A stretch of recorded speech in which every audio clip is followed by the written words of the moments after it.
اچانک انسان کا دل کسی چیز پہ آ جاتا ہے، یہ انسانی فطرت ہے، تو اس پہ پکڑ نہیں ہے۔ صوفیہ کہتے ہیں کہ تمہارا دل اتنا صاف ہو کہ تمہارے دل میں یہ بات بھی نہ آئے، غنا تمہیں نصیب ہو جائے، لیکن اس کے باوجود ہم بشر ہیں، کمزور ہیں، تو کسی شخص کے پاس کوئی چیز دیکھی اور للچا گیا دل اس کی طرف، اور پھر اس کو حاصل کرنے کے لیے کوشش میں، تردد میں لگ گیا، دل میں خیال بھی آتے ہیں، وسوسے بھی آتے ہیں، اور ایسی ایسی خواہشات جنم لیتی ہیں کہ انسان خود اپنے پہ ہنستا ہے، لیکن ایسی خواہشات جس کی اتباع میں چل پڑا، جس کی خواہش میں چل پڑا، تو یہ ہلاک کر دینے والی چیز ہے۔ آرزو کا پیدا ہو جانا، حتیٰ کہ آرزو تو آرزو رہی، وسوسے کے پیدا ہو جانے پر بھی پکڑ نہیں ہے اگر اس کی اتباع نہ کی جائے۔ صحابہ نے حضور سے عرض کیا، حضور ہمیں ایسے وسوسے آتے ہیں کہ اگر ہم بیان کر دیں تو قتل کر دیے جائیں، اتنا غلیظ خیال بعض اوقات انسان کے دل کی تختی پہ آتا ہے، دماغ کی سکرین پہ ابھرتا ہے۔ تو فرمایا کہ تم کیا کرتے ہو؟ تو انہوں نے کہا کہ ہم اس کو جھٹکنے کی کوشش کرتے ہیں، جب اس طرح کا کوئی خیال آتا ہے تو بندہ اس کو جھٹکتا ہے، دور کرتا ہے، اور بندہ خوف زدہ ہوتا ہے اور اللہ کی پناہ میں آتا ہے، اور اس کی ایک حالت ہوتی ہے۔ تو اس حالت کا انہوں نے ذکر کیا کہ ہم تو پھر یہ کرتے ہیں، تو فرمایا کہ ذالک صریح الایمان، یہ تمہارے واضح ایمان کی علامت ہے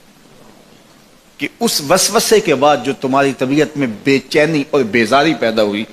اور اس کو دھکیلنے کے لیے، اس کو خیال سے ہٹانے کے لیے، اس کو تصورات سے دور کرنے کے لیے جو تم نے کوشش کی، یہ تمہارا ایمان تھا جو کھڑا ہوا،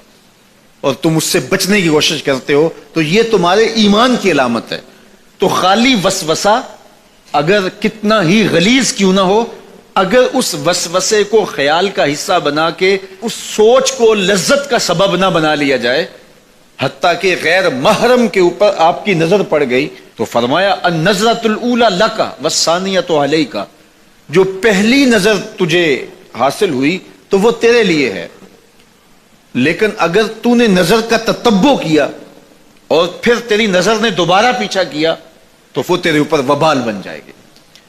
تو خواہش کا، وسوسے کا، اور کسی ایسی چیز کا دل اور دماغ کی سکرین پہ ابھرنا اور خیال پیدا ہو جانا، یہ کوئی بات نہیں ہے۔ انسانی زندگی کے اندر کتنے ہزار خیالات جو ہے وہ انسان کے دماغ میں جو ہے وہ پیدا ہوتے ہیں، اور پیدا ہو کر کے مٹتے ہیں، پھر نئے پیدا ہوتے ہیں۔ کبھی بھی انسان کا دماغ خالی نہیں رہتا، ہر وقت سوچتا ہے۔ آپ اگر یہ طے کر لیں کہ میں کچھ نہیں سوچنا، تو یہ سوچ رہے ہوں گے کہ میں کچھ نہیں سوچنا۔ یہ کبھی ہو نہیں سکتا کہ آپ کا دماغ ہو اور اس کے اندر جو ہے وہ کوئی خیال نہ چل رہا ہو، ہزاروں لاکھوں خیالات کا ایک ہجوم گزرتا ہے۔ تو انسان کا دل، دماغ اس طرح بھاگتا ہے۔ آپ اچھے لوگوں میں رہیں گے تو خیالات پاکیزہ ہوں گے۔ دیکھیے، آپ گندگی کے ڈھیر سے گزر رہے ہوں گے تو خیالات اسی طرح کے ہوں گے نا،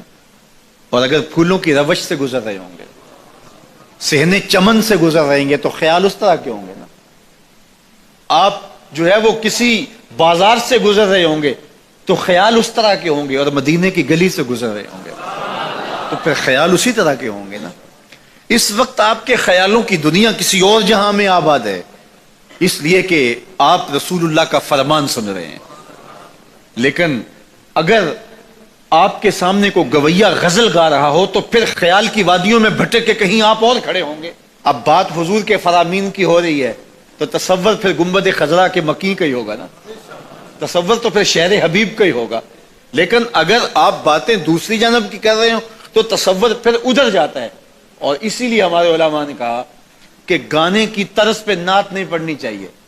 اس لیے کہ گانے کی جو معروف طرز ہوگی، جب اس طرز پہ نعت پڑھی جائے گی تو سن آپ نعت رہے ہوں گے، طرز سے آپ کے دماغ اور آپ کے خیالات بھٹک کے کہیں اور چلے جائیں گے۔ اس لیے یہ گوارا ہی نہیں ہے کہ ذکر رسول اللہ کا اور خیال کہیں اور جا رہا ہو، خیال آوارہ ہو اور بھٹک رہا ہو، جب تذکرہ حضور کا ہو رہا ہو تو خیال بھی گنبد خضرا کے مکی کا ہی ہونا چاہیے۔